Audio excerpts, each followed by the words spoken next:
জন্ম নিয়ন্ত্রণ জায়েজ আছে কিনা সঠিক নিয়ম বললে উপকৃত হব। গাছের মেহেদি পাতা কি পায়ের নখে দেওয়া যাবে? অনেক জায়গায় লেখাটা দেখেছি ফু দিয়ে মোমবাতি বন্ধ করলে দারিদ্রতা আসে, এটা কি সঠিক? আজানের সময় পেশাব পায়খানা করা যাবে কিনা? স্বপ্নদোষ এটা হয়েছে কিনা আমি শিওর নই বা মনে নেই, তাহলে কি করা দরকার? 4 রাকাত সুন্নাত নামাজে প্রত্যেক রাকাতে সূরা ফাতিহার পর কি সূরা মিলাতে হবে? বাতের ব্যথার জন্য এক জাতীয় পাথরের মতো দেখতে এক প্রকার বস্তু লাগানো ব্রেসলেট যা হাতে ব্যবহার করা হয় আবার পায়ে কালো রাবারের মতো ব্যবহার করা হয়, সম্পর্কে হুকুম কি? বাচ্চারা অনেক সময় নিজের ছায়ার সাথে খেলা করে, এদিকে কোনো ক্ষতির সম্ভাবনা আছে? অজু করে ফেরার পথে পুরুষ লোকের সাথে দেখা হলে বা কথা বলতে হলে তারপর নামাজ হবে কিনা নাকি আবার অজু করতে হবে? প্রিয় দর্শক, ইতিমধ্যে যে সমস্ত প্রশ্ন আমাদের সামনে চলে এসেছে তার মধ্যে থেকে প্রথম যে প্রশ্নটি আমি দেখতে পাচ্ছি তা হলো, কাজী রিয়াদ আপনি জানতে চেয়েছেন বাচ্চারা অনেক সময় নিজের ছায়ার সাথে খেলা করে, এদিকে কোনো ক্ষতির সম্ভাবনা আছে?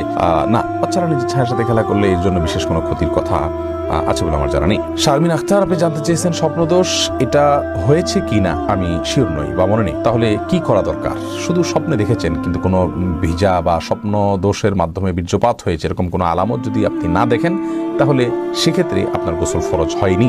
আপনি স্বপ্নে দেখেছেন বীর্যপাত হয়েছে, বাস্তবে বীর্যপাতের কোনো আলামত যদি খুঁজে না পান তাহলে আপনাকে গোসল করতে হবে না। মেহনাজ পারভিন আপনি জানতে চেয়েছেন অনেক জায়গায় লেখাটা দেখেছি ফু দিয়ে মোমবাতি বন্ধ করলে দারিদ্রতা আসে, এটা কি সঠিক? এটি কুসংস্কার। ফু দিয়ে মোমবাতি বন্ধ করা জায়েজ নয়। ফু দিয়ে মোমবাতি বন্ধ করলে দারিদ্রতা আসে এরকম কোনো বিশ্বাস রাখা জায়েজ নেই। দারিদ্রতার সাথে এগুলোর কোনো সম্পর্ক নেই, এগুলো কুসংস্কার, এমনটি বিশ্বাস করা যাবে না। এটি বিশ্বাস ছোট শিরকের অন্তর্ভুক্ত হবে। বরং ফু দিয়ে মোমবাতি নেভাতে গেলে যদি আগুন ডানে বামে ছড়াতে পারে সে ভয় থাকে তাহলে ফু দিবেন না, হাত দিয়ে নেভাবেন, সেটি ভিন্ন বিষয়, কিন্তু এর কারণে দারিদ্রতা আসে এরকম কথা সঠিক নয়। সফিবুর রহমান আপনি জানতে চেয়েছেন সুন্নত পদ্ধতিতে গোসল করার জন্য প্রথমে ওযু করলাম, তারপরে সারা দেহে সাবান মেখে গোসল করলে আবার কি ওযু করতে হবে? না, এরপরে আর ওযু করার প্রয়োজন নেই। অনেক উলামায়ে কেরামের মধ্যে লজ্জাস্থান সরাসরি স্পর্শ করলে ওযু ভেঙে যায়, তাদের মত অনুযায়ী আপনি লজ্জাস্থান, এমনিতে গোসলের সুন্নাহ পদ্ধতি হলো যে আগে লজ্জাস্থানে কোনো ময়লা নাপাক থাকলে সেগুলোকে আগে ভালো করে ধুয়ে ফেলা, এরপরে পুরো শরীর ধোবেন, তাহলে সেক্ষেত্রে আর লজ্জাস্থানে সরাসরি স্পর্শ করবে না। তবে লুঙ্গি লুঙ্গি ইত্যাদির মাধ্যমে স্পর্শ করলে কারোর মতেই ওযু ভঙ্গ হবে না। মিতা নাহিদা আপনি জানতে চেয়েছেন কিছুদিন আগে আমার বাচ্চা হয়েছে, বাচ্চা হওয়ার কতদিন পর আমি নামাজ পড়তে পারবো বললে উপকৃত হব? বোন মিতা, বাচ্চা হওয়ার পর ব্লিডিং যতদিন চলবে ততদিন আপনি নামাজ পড়বেন না, ব্লিডিং শেষ তখন থেকে আপনি নামাজ পড়বেন। এটাকে নেফাস বলা হয়। নেফাস বা সন্তান প্রসব পরবর্তী যে ব্লিডিং, এই ব্লিডিং শেষ হয়ে গেলে আপনাকে সালাত আদায় করতে হবে। তবে ব্লিডিং এর সর্বশেষ সীমা হলো 40 দিন। 40 দিন পর্যন্ত যদি ব্লিডিং বন্ধ না হয় তাহলে 40 দিনের পরে ব্লিডিং থাকলেও আপনি সালাত আদায় করবেন। তানিয়া ইসলাম আপনি জানতে চেয়েছেন অজু করে ফেরার পথে পুরুষ লোকের সাথে দেখা হলে বা কথা বলতে হলে তারপর নামাজ হবে কিনা নাকি আবার অজু করতে হবে? না বোন, কোনো পুরুষ লোকের সাথে অজু করার পর যদি দেখা হয় বা কথা হয় তাতে আপনার অজু ভঙ্গ হবে না। অজু ভঙ্গ হওয়ার সাথে এর কোনো সম্পর্ক নেই। কেউ যদি অজু করার পর কোনো পুরুষের সাথে অন্যায়ভাবে দেখা দেন, হারাম ভাবে দেখা দেন, হারাম কথা বলেন, তাহলে ঠিক গুনার কারণ হবে, ভিন্ন কথা, কিন্তু এর ফলে অজু ভঙ্গ হবে না। অজু ভঙ্গ হওয়ার সাথে অজু ভঙ্গকারী বিষয়গুলোর সম্পর্ক, যেমন অপবিত্র কোনো কিছু শরীর থেকে বের হলো কিনা, ঘুমালেন কিনা, অজু ভঙ্গের কোনো কারণ পাওয়া গেল কিনা, এর সাথে হলো অজু ভঙ্গের সম্পর্ক। সোহেল রানা সুজন আপনি জানতে চেয়েছেন বাতের ব্যথার জন্য এক জাতীয় পাথরের মতো দেখতে এক প্রকার বস্তু লাগানো ব্রেসলেট যা হাতে ব্যবহার করা হয় আবার পায়ে কালো রাবারের মতো ব্যবহার করা হয়, সম্পর্কে হুকুম কি? ভাই সোহেল, এই জাতীয় ব্রেসলেটের কোনো বৈজ্ঞানিক কোনো ব্যাখ্যা আছে কিনা যে এটি মানুষের শরীরে বাতের ব্যথাকে দূর করে? যদি থাকে তাহলে এটি ব্যবহার করা যেতে পারে, এবং যদি বৈজ্ঞানিক কোনো ব্যাখ্যা না থাকে, এর যৌক্তিক কোনো লজিক্যাল কোনো কারণ না থাকে, নিছক এটি একটা ধারণা মানুষের থাকে, তাহলে সেক্ষেত্রে এটি ব্যবহার করা জায়েজ হবে না।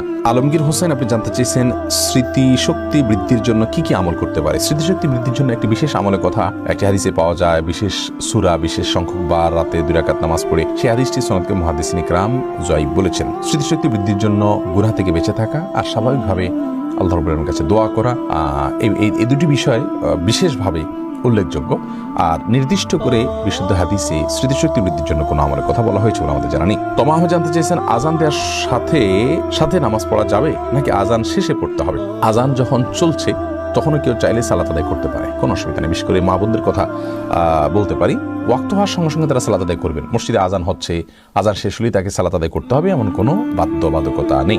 পুরুষরা তো আজান শেষে জামাতের অপেক্ষা করবেন, তারপর সালাত আদায় করবেন। যদি কোনো কারণে তিনি জামাতে শামিল হওয়ার সুযোগ না থাকে, একা একা তাকে পড়তে হয়, তাহলে আজান চলাকালীন সালাত আদায় করলে সালাত হয়ে যাবে। ওসমান গনি আপনি জানতে চাইছেন আজানের সময় পেশাব পায়খানা করা যাবে কি না? যাবে, কোনো অসুবিধা নেই। আজান হলে ওই সময় পেশাব পায়খানা করা যাবে না, বা দুনিয়াবে নির্দিষ্ট কোনো কাজ করা যাবে না, এরকম কোনো কথা কোরআন হাদিসে কোথাও বলা হয়নি। তবে হ্যাঁ, আজান সময়ে অবশ্যই আপনি আজানের জবাব দেওয়া উত্তম এবং ভালো। যদি পারেন মুখে জবাব দিবেন, আর না দিলেও কোনো গুনাহ হবে না। অর্থাৎ মুয়াজ্জিন যা বলছেন সাথে সাথে তা বলছেন, আপনি এর পাশাপাশি অন্য কোনো কাজ করছেন। তবে হ্যাঁ, আপনি টয়লেটে যদি থাকেন সেখানে তো আপনি আল্লাহর নাম নিতে পারবেন না, মানে উচিত হবে না, যার কারণে আজানের জবাব আপনি সেখানে দিবেন না।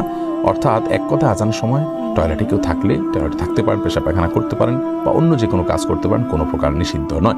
এমন কোনো কাজ যদি করেন যেখানে থেকে আজানের মুখে জবাব দিতে পারছেন, তাহলে জবাব দিবেন, সেটি সওয়াবের কাজ, আর না পারলে দিবেন না। এমনি সোহাগ ইসলাম জানতে চেয়েছেন 4 রাকাত সুন্নাত নামাজে প্রত্যেক রাকাতে সূরা ফাতিহার পর কি সূরা মিলাতে হবে?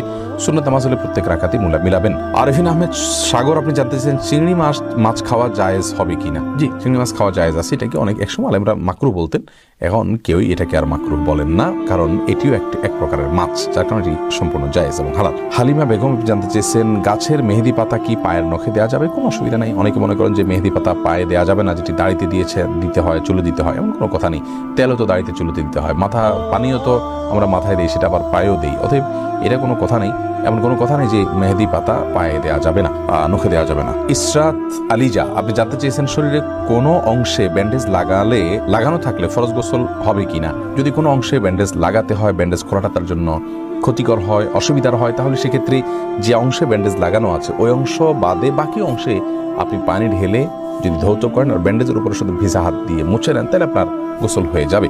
আর যদি ব্যান্ডেজটা এরকম জায়গায় হয়, কথার কথা পেটে বড় করে ব্যান্ডেজ আছে, তাহলে সেক্ষেত্রে আপনি উপরের অংশে কোনোভাবে পানি দিতে পারছেন না, দিলেই ব্যান্ডেজ ভিজে যাবে, তাহলে সেক্ষেত্রে আপনি অবশ্যই তেমন করে সালাত আদায় করতে পারবেন। যে প্রশ্নে আমি দেখতে পাচ্ছি নাসরিন আক্তার চাঁদনী আপনি জানতে চেয়েছেন সোনা দিয়ে কি দেনমোহর শোধ করা যায়? যে কোনো কিছু দিয়েই দেনমোহর শোধ করা যেতে পারে। শাহান রাফসান আপনি জানতে চেয়েছেন নামাজের মধ্যে মুখে যদি দাঁতের ভেতর থেকে কোনো কিছু খাবার বের হয় তাহলে কি নামাজ হবে? সামান্য যদি কণা টনা জাতীয় হয় কোনো অসুবিধা নেই, তাতে নামাজ হয়ে যাবে। দাঁতের মধ্যে কণা ছাড়া তো আর বড় কিছু থাকার কথাও নয়, অতএব এটা জায়েজ হবে ইনশাআল্লাহ। হ্যাঁ, যদি মুখের ভিতরে কোনো খাবার রেখে আপনি নামাজ দাঁড়িয়ে যান আর ওটা খেতে খেতে নামাজ পড়েন, আপনি গিলেন খান, তাহলে তো আপনার নামাজ হবে না। মেহরুন রিয়া আপনি জানতে চেয়েছেন দেনমোহর যদি না নেওয়া হয় তাহলে কি কিছু হবে? না, দেনমোহর যদি আপনি গ্রহণ না করেন আপনার স্বামীর কাছ থেকে, ধার্য হতে হবে, আপনি নিলেন না, তাকে ক্ষমা করে দিলেন বা মওকুফ করে দিলেন, তাকে দায়মুক্ত করে দিলেন, তাহলে সেটি কারণে আপনাদের বৈবাহিক সম্পর্কে কোনো প্রকার অসুবিধা হবে না। আল্লাহ তাআলা কোরআনে কারীমে বলেছেন, যদি মেয়েরা দেনমোহরের ব্যাপারে কোনো ছাড় দেয়, স্বামীকে কোনো অংশ ছাড় দেয়, তাহলে স্বামীদেরকে আল্লাহ তাআলা বলেছেন ফাকুলুহু হানি আম্মারি, তাহলে সেটা তোমরা সন্তুষ্ট চিত্তে খেতে পারো, ভোগ করতে পারো, তোমাদের স্ত্রী তোমাদেরকে ছাড় দিলে। এমনি মাহবুব রহমান জানতেছেন ইকামতের সময় মুসল্লিরা কখন দাঁড়াতে হবে? ইকামতের সময় মুসল্লিদের নির্দিষ্ট কোনো বাধ্য করে দেওয়া হয়নি যে এই সময় দাঁড়াতে হবে। আমরা অনেকে মনে করি যে কামাত সালাহ বললে তখন দাঁড়াতে হবে, অথবা হাইয়া আলাস সালাহ হায়াল ফালাহ বললে তখন দাঁড়াতে হবে, এরকম কোনো কিছু কিন্তু আবশ্যক নয়। আমাদের শুরুতে বা মাঝে যে কোনো পর্যায়ে মুসল্লি দাঁড়াতে পারবেন। মোহাম্মদ আবু জাহেদ আপনি জানতে চেয়েছেন জন্ম নিয়ন্ত্রণ জায়েজ আছে কিনা? সঠিক নিয়ম বললে উপকৃত হব। জন্ম নিয়ন্ত্রণ করা ইসলাম শরীয়তের দৃষ্টিকোণ থেকে জায়েজ রয়েছে দুটি শর্ত সাপেক্ষে। প্রথম শর্ত হলো সন্তান জন্ম নিলে সে কি খাবে বা তাকে আমি কি খাওয়াবো, এই মুহূর্তে আমার উপার্জন নেই, অথবা এই মুহূর্তে তার জন্ম হলে আমি অর্থ কষ্টে ভুগবো, এরকম শঙ্কা থেকে জন্ম নিয়ন্ত্রণ করা জায়েজ নাই। কারণ আল্লাহ রাব্বুল আলামিন কোরআনে কারীমে বলেছেন লা তাকতুলু আওলাদাকুম খাশিয়াতা ইমলাক নাহনু নারযুকুহুম ওয়া ইয়াকুম, তোমরা তোমাদের সন্তানদেরকে কি খাওয়াবে এই চিন্তা থেকে হত্যা করে ফেলো না, কারণ আমি তাদেরকে এবং তোমাদেরকে উভয়কে রিজিক দান করব। অতএব রিজিকের ভয়ে জন্ম নিয়ন্ত্রণ করা জায়েজ নাই। যদি কেউ এই চিন্তা থেকে জন্ম নিয়ন্ত্রণ করে যে আমার স্ত্রীর স্বাস্থ্যগত দিক থেকে তিনি এখন সন্তান জন্ম দেওয়ার জন্য ফিট নন, অথবা ডক্টর নিষেধ করেছেন যে এত বছর পর্যন্ত তার সন্তান ধারণ করা উচিত হবে না, অথবা এমন কোনো জায়গায় আছেন যেখানে আসলে এই মুহূর্তে আরেকটি সন্তান হলে সেটাকে লালন পালন করা কঠিন হবে, বা একটা ছোট সন্তান আছে মায়ের দুধ খাচ্ছেন, আরেকটা সন্তান আসলে মায়ের জন্য লালন পালন করাটা টাফ হয়ে যাবে, সেরকম লোকজন নাই, অর্থাৎ পারিপার্শ্বিক কারণে যদি জন্ম নিয়ন্ত্রণ করা হয় সেটা জায়েজ রয়েছে। দ্বিতীয় শর্ত হলো যে যদি স্থায়ীভাবে না করা হয়, অস্থায়ীভাবে করা হয়, সে অস্থায়ীটা 2 বছর 4 বছর 6 বছর 10 বছর পর্যন্ত হতে পারে, সমস্যা নেই। যে অস্থায়ীভাবে জন্ম নিয়ন্ত্রণ যদি করা হয় এবং রিজিকের ভয় ছাড়া অন্য কোনো কারণে জন্ম নিয়ন্ত্রণ করা হয় তাহলে সেটি জায়েজ রয়েছে।